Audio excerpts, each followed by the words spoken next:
এখন যৌবন যার মিছিলে যাবার তার শ্রেষ্ঠ সময়, এমন অমর পংক্তিমালার রচয়িতা কবি হেলাল হাফিজ মারা গেছেন। ইন্না লিল্লাহি ওয়া ইন্না ইলাইহি রাজিউন। তাঁর বয়স ছিল ৭৬ বছর। দ্রোহ ও প্রেমের অনবদ্য উচ্চারণের এই কবি বার্ধক্যজনিত নানা রোগে ভুগে ঢাকার একটি হাসপাতালে শেষ নিঃশ্বাস ত্যাগ করেন। তাঁর প্রথম নামাজে জানাজা শনিবার বাদ জোহর জাতীয় প্রেস ক্লাবে এবং পরে বাংলা একাডেমি প্রাঙ্গণে হবে। কবি হেলাল হাফিজের মরদেহ বারডেমের হিমঘরে রাখা হয়েছে। শাকের আদনান জানাচ্ছেন। ৫ দুপুরের নির্জনতা খুন করে দুপুরবেলায় অনন্ত লোকে পাড়ি জমালেন প্রেম ও দ্রোহের কবি হেলাল হাফিজ। কয়েক বছর ধরে ডায়াবেটিস সহ বার্ধক্যজনিত নানা রোগে ভুগছিলেন তিনি। শুক্রবার দুপুরে রাজধানীর শাহবাগের সুপার হোমের টয়লেটে পড়ে মাথায় আঘাত পান হেলাল হাফিজ। পরে তাকে রাজধানীর একটি হাসপাতালে নিয়ে গেলে চিকিৎসক মৃত ঘোষণা করেন।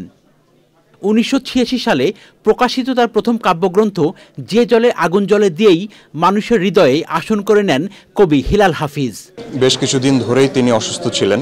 তিনি ঠিকভাবে কথা বলতে পারতেন না এবং তিনি হাঁটতে পারতেন না ঠিক মতো।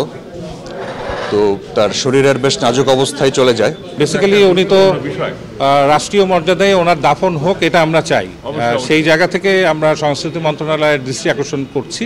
লড়াই সংগ্রামে প্রেমে বিরহে দ্রোহে যাপিত জীবনের পরতে পরতে হেলাল হাফিজ স্পর্শ করেছেন পাঠক হৃদয়ে। নিষিদ্ধ সম্পাদকের মতো অগ্নুৎসব কবিতাও শরীরের রন্ধে রন্ধে আগুন জ্বেলে দেয়। কেবল মুক্তিযুদ্ধ কিংবা গণ অভ্যুত্থানের মতো প্রেক্ষাপটে নয়, যে কোনো অন্যায় শোষণে অবিচারে হেলাল হাফিজের উচ্চারণ বারবারই হয়েছে সরব। ২০২১ সাল পর্যন্ত তিনি বলতেন যে আসলে আমি একাকিত্বটাকে এনজয় করি, কিন্তু ২০২২ সালের পরবর্তীতে উনি আর বলছেন যে একাকিত্বটাকে তিনি আর এনজয় করছেন না। আর ওনার কবিতার আমি আসলে অনুরাগী, আর আমি যেহেতু বাংলা সাহিত্যের শিক্ষার্থী, ওনার কবিতার সঙ্গে তো একেবারে শিক্ষার্থী জীবন থেকেই পরিচয় আছে। যে জলে আগুন জ্বলে কাব্যগ্রন্থ হেলাল হাফিজকে দিয়েছে অসামান্য খ্যাতি। এরপর দীর্ঘদিন আর কোনো বই বের করেননি তিনি। ২০১২ সালে ওই কাব্যগ্রন্থের কবিতার সঙ্গে কিছু কবিতা যুক্ত করে প্রকাশিত হয় তার দ্বিতীয় কাব্যগ্রন্থ কবিতা ৭১। সবশেষ ২০১৯ সালে প্রকাশিত হয় তৃতীয় কবিতার বই বেদনাকে বলেছি কেদনা।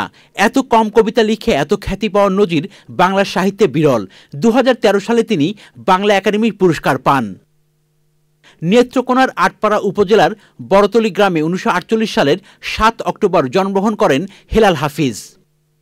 ১৯৬৫ সালে নেত্রকোনা দত্ত হাইস্কুল থেকে মাধ্যমিক ও ১৯৬৭ সালে নেত্রকোনা সরকারি কলেজ থেকে উচ্চ মাধ্যমিক পাশ করে ঢাকা বিশ্ববিদ্যালয়ে বাংলা বিভাগে ভর্তি হন হেলাল হাফিজ। শাকের আদনান, চ্যানেল আই, ঢাকা।